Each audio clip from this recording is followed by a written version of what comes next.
holy such a deadly sin from. If you open up for talk, they say that one go bygone. So they treat you like a lesser person, lesser human. Cause you stand to say the truth, you be a Boko Haram. We ain't got no freedom of speech, freedom to teach. Every day we be a living threat, not the thing to preach. When you speak against the nation, you a terrorist. When the nation goes against the people, it is politics. We see some brutal killings all over the world, so people not get human rights again all over the world. We pray to all these people that is suffering and fear. We stand with people who fight against this injustice.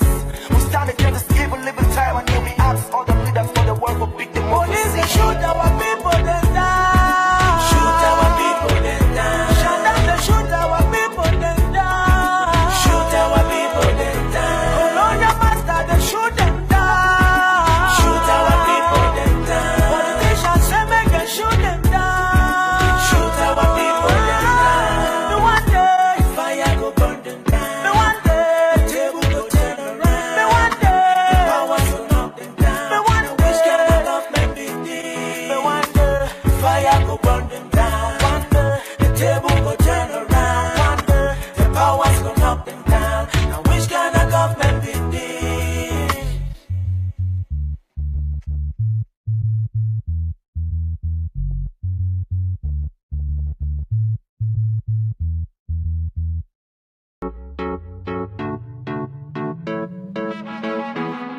Na na na na na na na na na. Eh. Oh na na na na. Oh na na na. Oh na na na na na. Police they shoot our people down. Shoot our people down. Politicians say make them shoot them down. Say make them shoot them down. But one day fire go burn them down. One day table go turn around. One day powers go knock them down. Now which kind of government be this? One day fire go burn them down. One day the table go turn around. One day the powers go knock them down. Now which kind of government be this? Take me down to Rome, I want to see them fall. Let me show him the bullets them used on my brothers. I know he's a father to every child, says my mama. I know that father won't let me down. We want to be free. We want to be free like Ghanaians, to be free like Kenyans, to be free like South Africans, to be free, but police they shoot our people them down. Shoot our people down. Politicians say make them shoot them down. Say make them shoot them down. But one day fire go burn them down. One day the table go turn around. One day the powers go knock them down. And which kind of government be this? Take me down to England, I want to see them win. I want to show how the bullets them used on my brothers. I know she's a mother to every child, that's my mama. I know that mother won't let me down. We want to be free. We want to be free like Ghanaians, to be free like Kenyans, to be free like South Africans, to be free, but listen, they compel us to stay back from the way to freedom. Every ruler been a king, but we don't see the kingdom. The desire to rule is such a deadly sin from. If you open up for talk, they say that one go bygone. So they treat you like a lesser person, lesser human. Cause you stand to say the truth, you be a Boko Haram. We ain't got no freedom of speech, freedom to teach. Every day we be a living threat, not the thing to preach. When you speak against the nation, you a terrorist. When the nation goes against the people, it is politics. We see some brutal killings all over the world, so people not get human rights again all over the world. We pray to all these people that is suffering and fear. We stand with people who fight against this injustice. We stand against this evil living time, and then we ask all the leaders for the world for big democracy. Police they shoot our people, then die. Shoot our people, then die. Shut down, they shoot our people, then die. Shoot our people, then die. Colonial master, they shoot them down. Shoot our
Police they shoot our people them down. Shoot our people down. Politicians say make them shoot them down.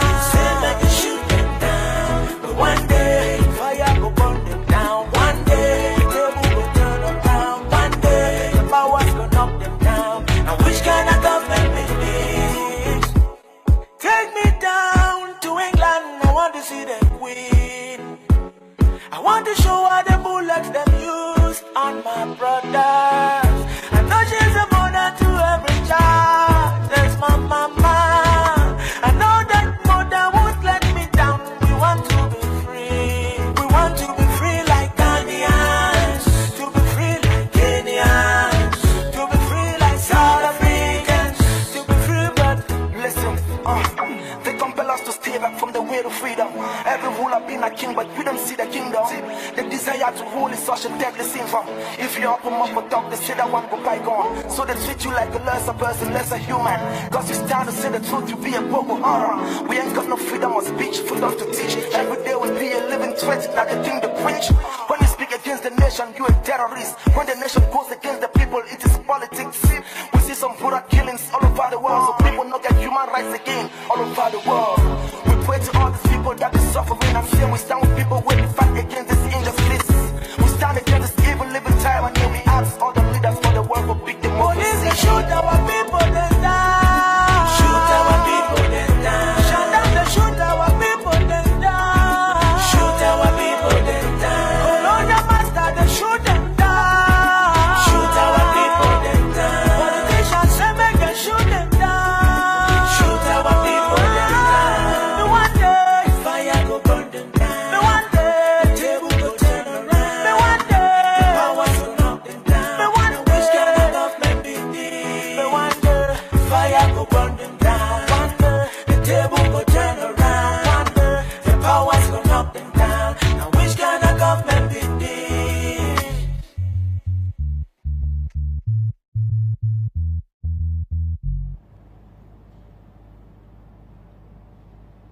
My dear compatriots, Mark Twain once said that if you gave a man a nose who never had one before, he would be blowing all day. The same holds for anyone who is given power that never had power before and therefore decides to abuse it. It is with great regret that at this point of our struggle, I am forced to address some misinformation regarding my person and investigations connected to the Naira abductions. I have listened to the interview granted by His Excellency Reverend Ikome Samuel Sako. Generally, I would not respond to absurd stories told about me on social media. And there are a lot of things that people say about me. But when the people conferred with the task of leading us to Buea decide to use the powers vested on them to try and destroy those they feel threatened by, then we are forced to react. I have listened again to His Excellency Reverend Ikome Samuel Sako's interview. Not once did he say anything wrong or negative against me or any of the purported suspects of the Naira 12 abductions. I can only but conclude that if he gave a good interview on the investigations, then certain individuals within the interim government might have taken advantage of the situation to sabotage and destroy those whom they are afraid of. There is a narrative out there that says that I refuse to cooperate with the Commission of Inquiry on the Naira abductions. That is an interesting narrative. In fact, while His Excellency Reverend Ikome Samuel Sako was busy giving the interview, one of the investigators appointed by him was on the phone with me, and we spoke for over 2 hours. As soon as I dropped the phone, I was bombarded with calls from my friends all over, expressing their worries, having thought about it. I have decided that instead of responding to one friend after another, I should just state the facts as they were so that everybody gets to know. Sometime in February, maybe late January, early February, His Excellency Reverend Ikome Samuel Sako called me just after being nominated as acting president and told me that he understood that I was a close confidant of Sisiku and that I had done a lot of work to foster our revolution, as well as I had been very instrumental in building the interim government. However, he was asking me to stop playing any further role in the interim government, formal or informal, as he intended to launch investigations into the abductions. He felt it was necessary for everyone who was concerned with the issue to step aside. I duly informed him that I had taken the decision already way back in December not to play any further role in the revolution or in the leadership, and that I was going to take a 3-month sabbatical. In fact, when we spoke, I had already taken the time off, after which I would decide what I wanted to do with myself and with my time. I also informed him that if I were to participate in any inquiries, it would be important that the terms of reference were clearly understood by all involved so as to avoid confusion, and he agreed. We also spoke about some within the interim government whose ambitions, greed, and thirst for power saw the Nira abduction serve as an opportunity for them to castigate others and to try to alienate them. These same people were instrumental in leaking information to third-party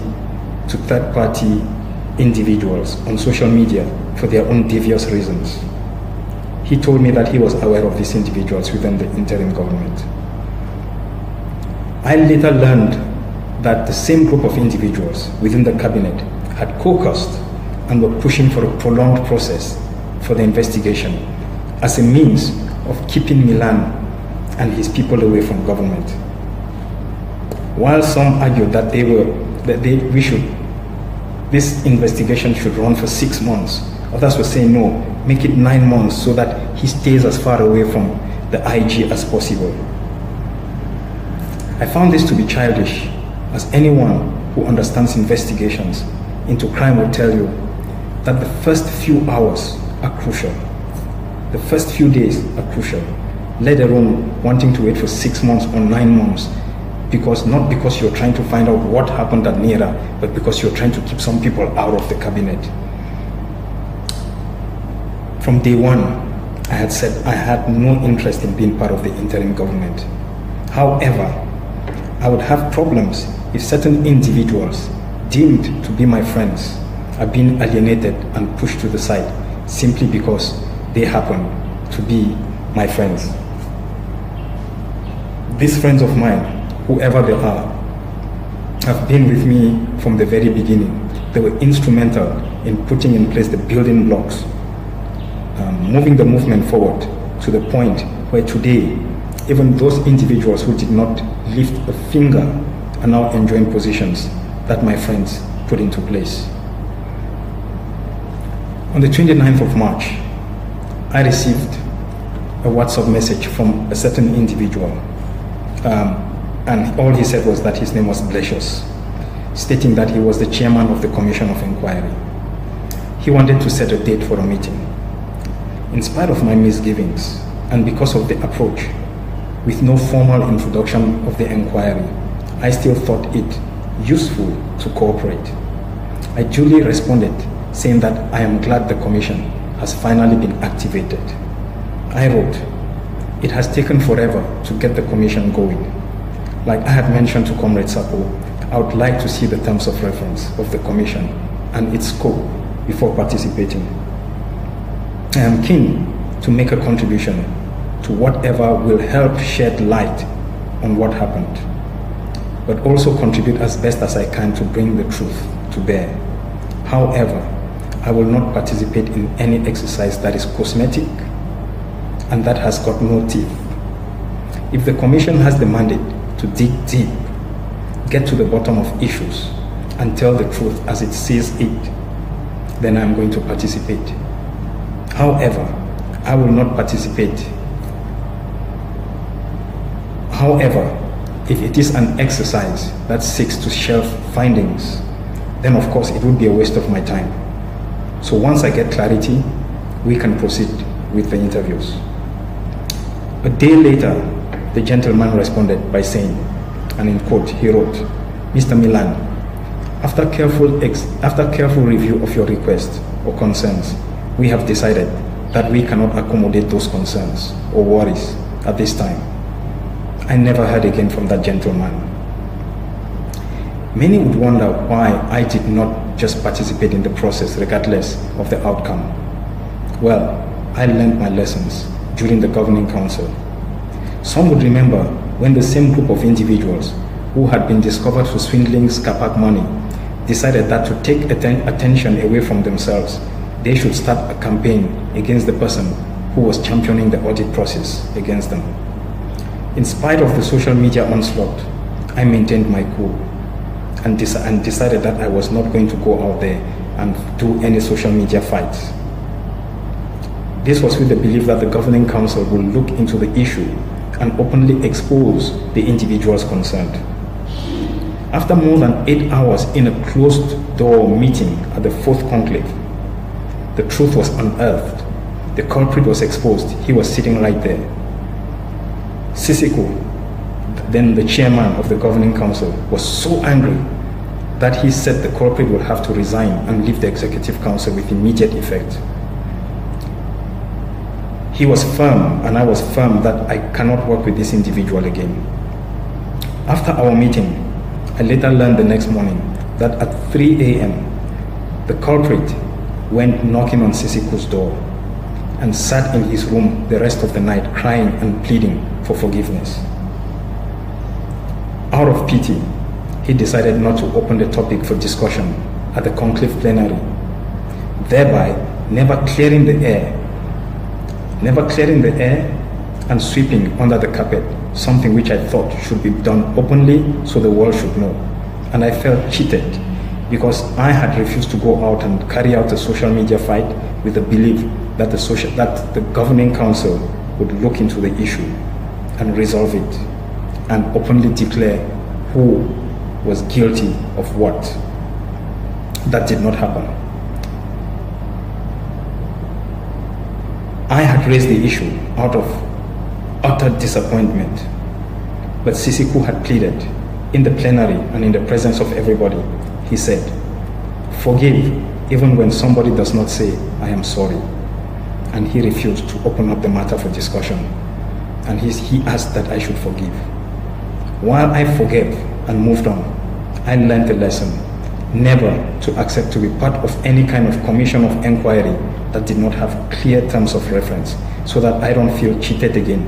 I made that very clear to the governing council, and I made that very clear to His Excellency Reverend Ikome Samuel Sako, giving him reasons why I would not participate. I explained this whole story to him.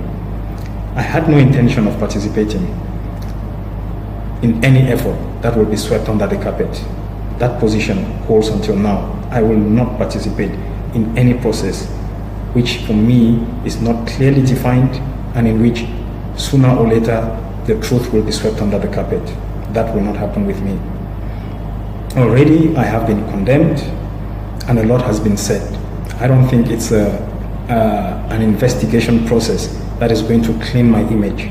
What has kept my image intact is the truth and a clear conscience. After a month after receiving the correspondence from the gentleman, I contacted His Excellency Ikome Samuel Sako once again and informed him that I had not heard from this gentleman, but also registered my concerns with the fact that the issues that I had raised had not been addressed. That I, just like millions of our people, was dying to know the truth about what happened at Mira and who betrayed us. He said that he had no intention of hiding anything from the finding. He was very keen to get to the bottom of the issues and to publish the result of the investigations as they were found. We concluded by him assuring me that he would ask the gentleman to contact me. I have been waiting since then, and I haven't heard from the gentleman, nor from His Excellency Reverend Ikome Samuel Sako on the issue. I haven't. In the course of our discussion, I had also informed His Excellency Reverend Ikome Samuel Sako about the formation of the Southern Cameroon's Congress of the People and the role we thought it could play in fostering the revolution. One of the key weaknesses we had identified was the almost complete absence of political education and grassroots mobilization, especially on ground zero, where the banning, where the SCNC and the consortium had been banned. We felt that Scope could try and fill that gap. I further informed him that Scope will be launching in a few weeks and that we would like him to be the keynote speaker. His Excellency, Reverend Ikome Samuel Sako, responded, but acknowledging that he had also identified the same gaps that Scope had identified and that he was thinking about how best to address them. He was, however, worried that people were blaming his government for this perceived weakness. I assured him that it was not a weakness of the government, but rather it was a role that a government cannot play under the given circumstances.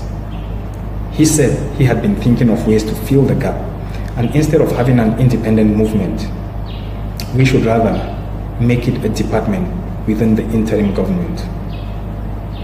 I pointed out two things to him. Firstly, the reason you need an independent movement is to educate and radicalize the people.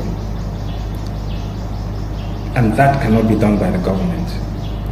The role of a government is to offer direction and leadership at a high strategic level. Playing both grassroots mobilization, radicalization of the population would compromise any government that wants to be taken seriously at an international level. A case in point is Zimbabwe. Certain roles can only be played by a movement. That is why often governments create autonomous movements which will play that radical role that the government cannot play. This is what I had explained to him. Secondly, I do not understand how he could expect me to cooperate and work within the same interim government which he had asked me to stay away from only weeks ago, and when the investigations that was used as the pretext to ask certain individuals not to participate had not yet been terminated. How would the detractors that he was trying to appease react if they knew that the one who is said to contaminate the leadership had been brought closer to the IG? I felt that I could be more useful outside of the IG circles, and I explained this to him. He stated that he will not participate at the launch of Scope, but would rather maintain a neutral stance. And I said I am happy with that stance.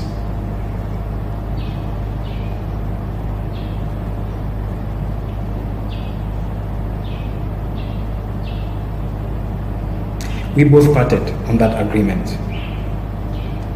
On the 20th of April, I wrote to His Excellency Reverend Ikome Samuel Sako, reminding him that I had not heard from his emissary who was in charge of the investigations. Remember, this is the third time that I am approaching him and telling him and asking him what is happening with the investigation. Why is it not taking place? I also expressed some concerns about the lack of clear terms of reference. I can see and I saw already that a copy of my letter to him had been leaked to social media, so there is no need for me to discuss the content of that letter. Anyone can find it on social media. One would imagine that for such an important exercise as an investigation into the abduction of the leaders of a nation, our interim government should at least have terms of reference for both the team of investigators and also for those who were involved. That should have been the minimum expectation. Such a document is important to avoid misunderstanding once the exercise takes place, like I had experienced at the 4th conclave. On the 23rd of April, that's 3 days after my letter, I received confidential information of a plan for serious negative branding of Scope in the woods within the IG, and that a team was being prepared to preempt and destroy Scope before it gets launched. A decision had been taken that the best way to do this was to link Milan and the DOD and inform our people that there is a rebellion within the IG being engineered by Milan. A day later, a letter that the DOD had written to His Excellency Ikome Samuel Sako was published. My reading of it was that it was meant to unleash a major public outcry. Unfortunately, it did not pick up any steam, and I watched in silence. But what puzzled me was, why go doing this when I had already had a discussion with the interim government, or at least with the acting president, and we had agreed on the terms on which we were going to operate. It didn't make sense, but I kept watching. On the 26th of April, I received a message from Professor Ayim to the effect that, and he wrote, "It has come to my attention that you are calling people and secretly bad-mouthing the IG. If at all you badmouth the IG, know that you will lose crucial support from some of us who have been defending you." I understood by his message that there were certain individuals who were trying to poison the minds of those people who tended to defend me and to be on my side. And so the best thing to do was to poison their minds and give them wrong information. I therefore responded by requesting for a meeting with the interim government so that we could discuss the matter openly, and if I were to be found guilty, then I be held responsible. Professor Ayim duly put the matter to the cabinet for discussion. He insisted that I be invited and let the matter be discussed openly. He came back to me and informed me that he had tabled the matter and that I should be on standby for the meeting. I'm still waiting for that meeting to this day. Once again, the plot to associate me with some kind of negativity never took root. But it was clear by then, it was clear to me at least, that there was some movement that was taking place. Something was building, and sooner or later, it was going to explode. I understand that they held a cabinet meeting and expressed concerns to the effect that Milan has no right to make a video or to come back from his sabbatical. Secondly, his leadership role in the formation of the Ambazonia Prisoner of Conscience Support Network should normally be the preserve of the interim government. I think so too. I think the interim government is the one should have championed some kind of network, some kind of mechanism that will continue to apply pressure on the different stakeholders to ensure that our leaders be released. I agree. Interestingly, for 3 months while I was away, the interim government had all the time to fight for its leaders in jail. But no, they were abandoned to their fate. I can only imagine their disappointment when they learned that the same comrades whom Sisiku had appointed to be and work with him in cabinet abandoned him in jail when he needed them most, in the course of trying to consolidate power. How can anyone justify that 5 months into the abduction of my comrades, not one single mechanism has been put in place to sustain pressure on Nigeria for their release? I come out, I work with a group of individuals, we put in place the network that has been knocking on doors, calling on congressmen, senators, talking to governments to ensure that pressure is brought to bear to the Nigerian government to get them released. In fact, one of the cabinet members during that meeting of the interim government cabinet wrote this. He wrote, and I quote, "I must say that Milan is making the argument that I have made in this house again and again. We totally resigned ourselves from fighting for our leaders. I am really mad that we now have Milan making the case when we should have been making it ourselves." 4 months after the abduction of my friends, and someone would question why I did a video for them. Someone would question why I put in place a network for their release when they should have been doing it. What I have not understood is how some of these individuals could arrogate upon themselves the mantle of Lord and King over anyone to the extent of thinking that they can dictate who can participate in the revolution or not. How dare anyone ask me not to participate in the struggle for my own freedom?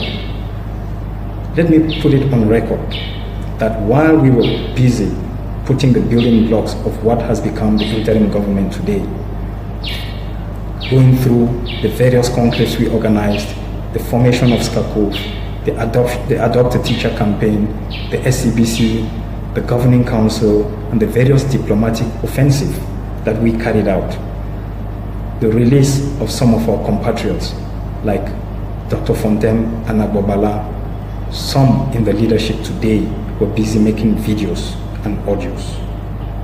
At no point did we ask anyone not to make a video or not to do an audio, even when they were critical of the work that we were doing. Is it not ironic that they would now want to censor somebody else today? On the 4th of May, Barrister Timothy Beseha, who is one of the advisors to His Excellency Reverend Ikome Samuel Sako, called me, and we had a 2-hour discussion. He informed me that he was one of the members of the investigation team.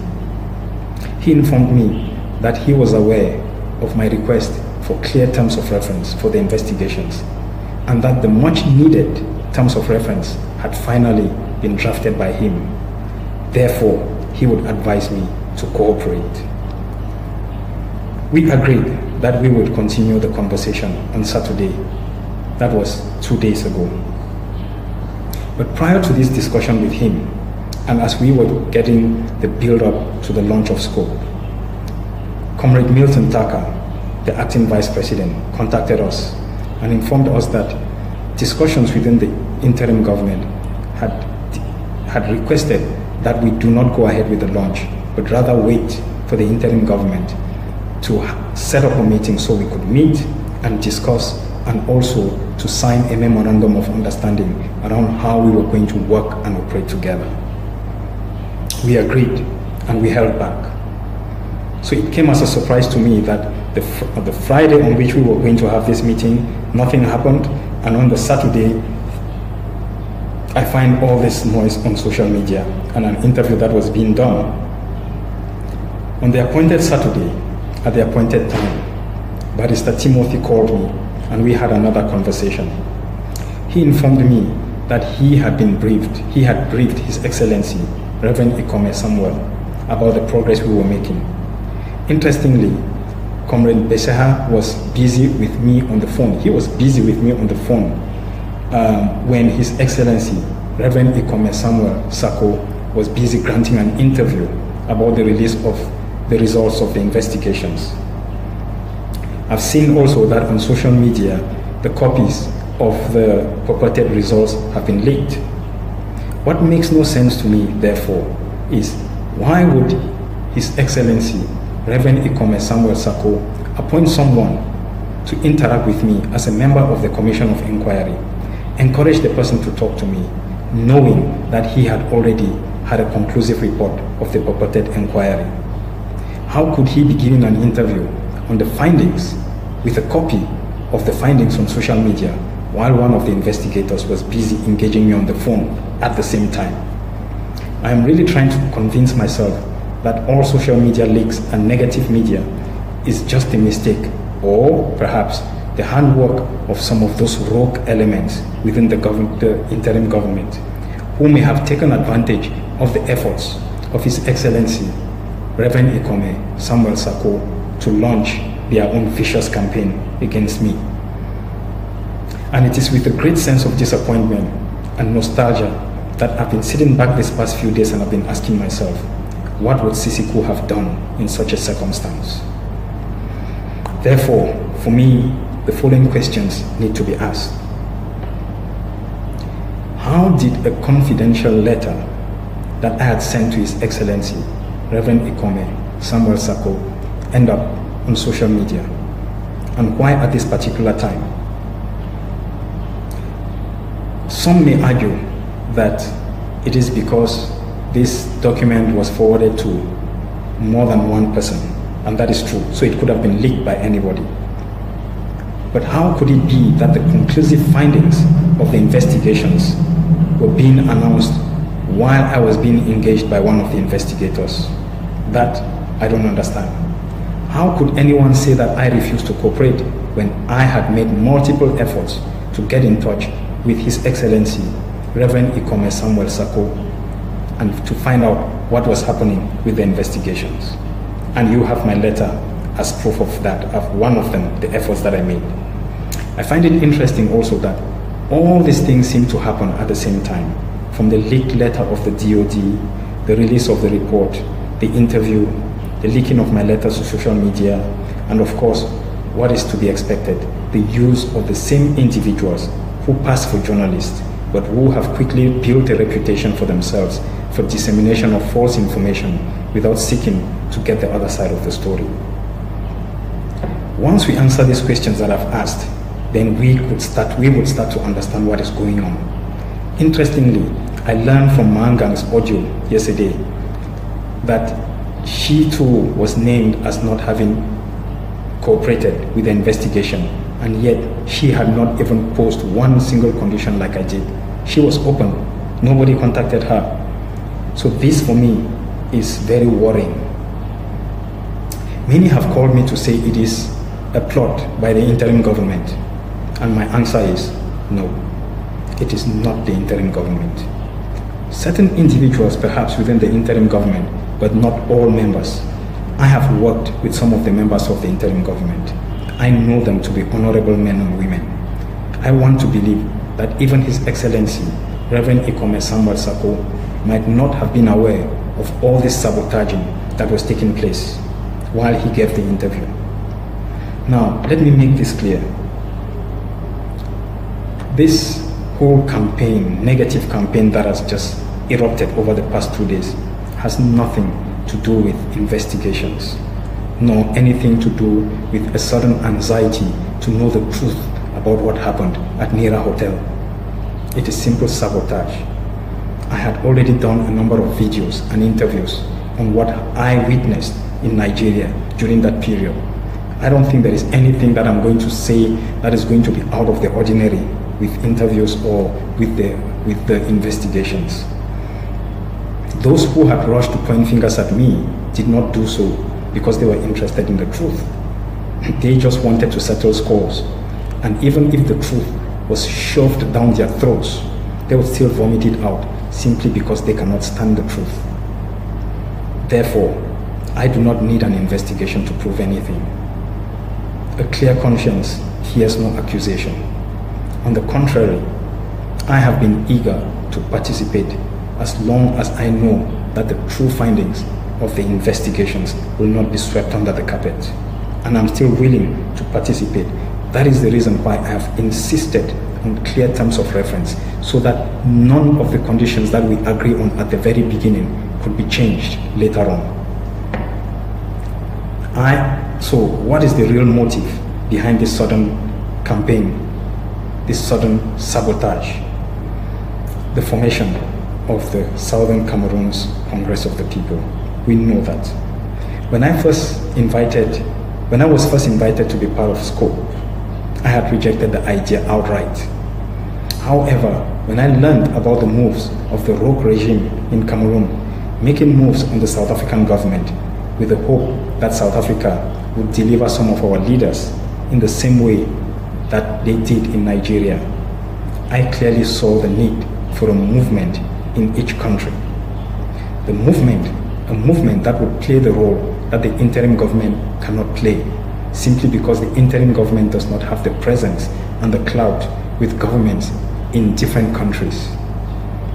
However, experience has shown that movements, be they social or political, are being tolerated, in fact received by various governments across the world.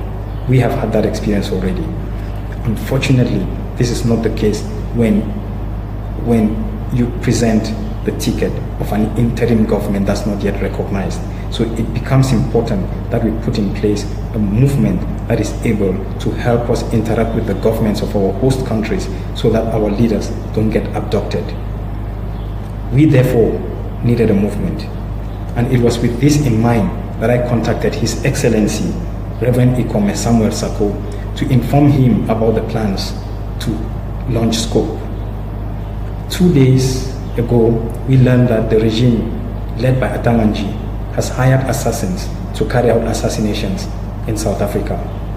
We also know that the regime has sent emissaries to countries around Europe for the same reasons.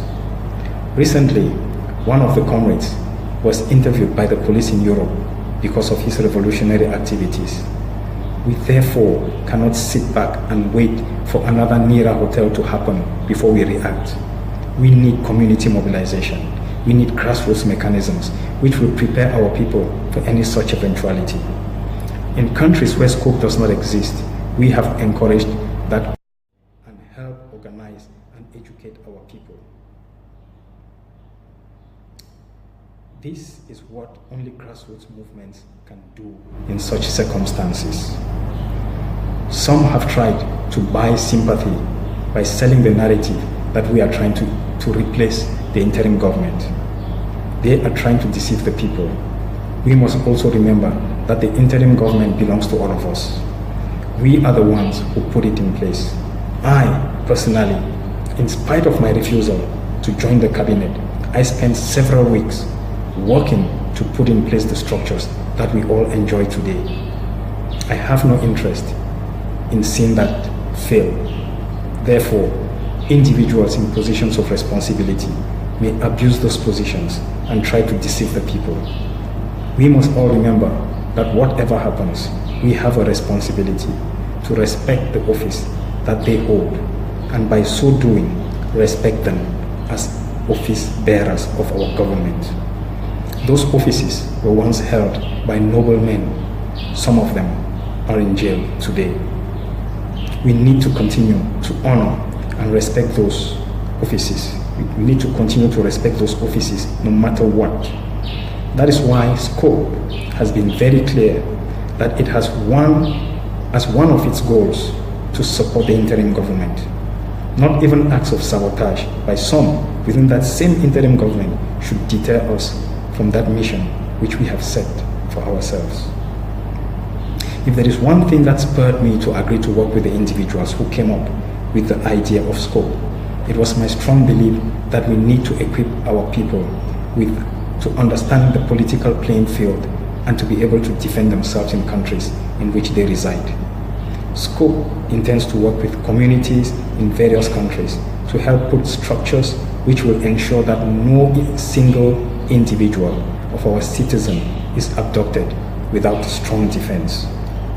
Our Sam Sawyer Center for Human Rights, through its Exile Forum, will ensure that in each country our members have legal support, and those seeking asylum as a result of the carnage being carried out on our territory would be considered for refugee status. The center will also start documenting and recording the genocide which is being carried out against our people and which nobody seems to be documenting. We intend to document for posterity and for the use when the time comes to take these people to the various courts of justice. We therefore shall be setting up offices in South Africa and in Europe in the coming months. Political education is one of the key components of SCOPE's mission. We know that there are individuals who are causing more harm than good to the revolution. And many of these people do not do this out of malice. It's simple ignorance of revolutionary principles. A clear example is when people passed for journalists and yet they do not understand the first thing about journalistic ethics.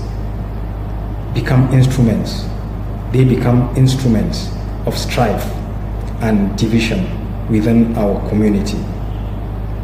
As SCOPE, we are busy talking to a number of institutes in various countries, which we hope will train some of our young people to become fine journalists who can represent us at various levels internationally. And in the course of doing this, we can gradually do away with the charlatans who are pretending to be journalists in our midst. We will work with our communities to build bottom-up grassroots mobilization, which is the first ingredient of any revolution. We have come to the understanding that not everyone who purports to be a friend is a friend of this revolution. It is for that reason that SCOPE is not open to everyone. We do not expect everybody to be our member. It is a members-only movement. Finally, SCOPE will put in place programs for the radicalization of our people on ground zero. In the coming days, we will be releasing a series of videos and documents, including our constitution and our manifesto.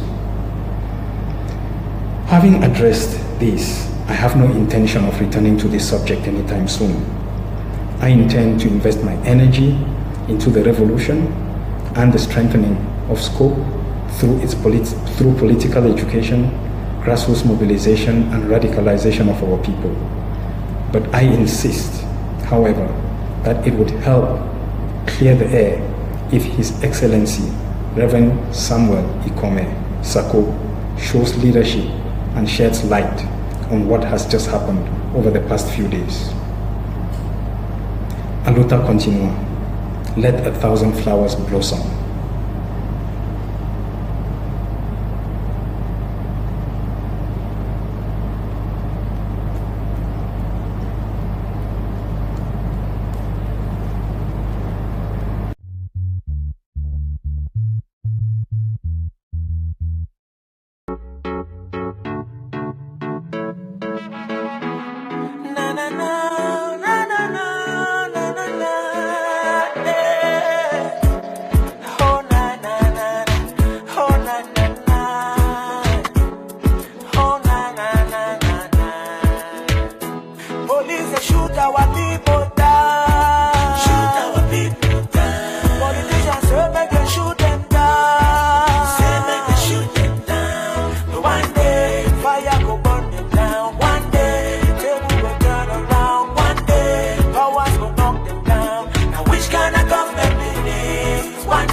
Shoot our people, then die.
na na na na na na na na.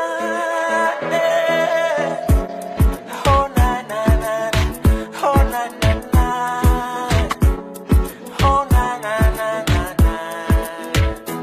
Police they shoot our people down. Shoot our people down. Politicians say make them shoot them down. Say make them shoot them down. But one day fire go burn them down. One day table go turn around. One day powers go knock them down. Now which kind of government be this? One day fire go burn them down. One day table go turn around. One day the powers go knock them down. Now which kind of government be this? Take me down to Rome. I want to see them fall. Let me show him the bullets them used on my brothers. I know he's a father to every child, says my mama. I know that father won't let me down. We want to be free. We want to be free like Ghanaians, to be free like Kenyans, to be free like South Africans, to be free, but police they shoot our people them down. Shoot our people down. Politicians say make them shoot them down. Say make them shoot them down. But one day fire go burn them down. One day the table go turn around. One day the powers go knock them down. Now which kind of government is this? Take me down to England. I want to see them win. I want to show how the bullets them used on my brothers. I know she's a mother to every child. There's my mama. I know that mother won't let me down. We want to be free. We want to be free like Ghanaians, to be free like Kenyans, to be free like South Africans, to be free, but Listen, they compel us to stay back from the way to freedom. Every ruler been a king, but we don't see the kingdom. The desire to rule is such a deadly sin. If you open up for talk, they say that one go bygone. So they treat you like a lesser person, lesser human. Cause you stand to say the truth, you be a bobo. We ain't got no freedom of speech, freedom to teach. Every day we be a living threat, not the thing to preach. When you speak against the nation, you a terrorist. When the nation goes against the people, it is politics. We see some brutal killings all over the world, so people not get human rights again all over the world.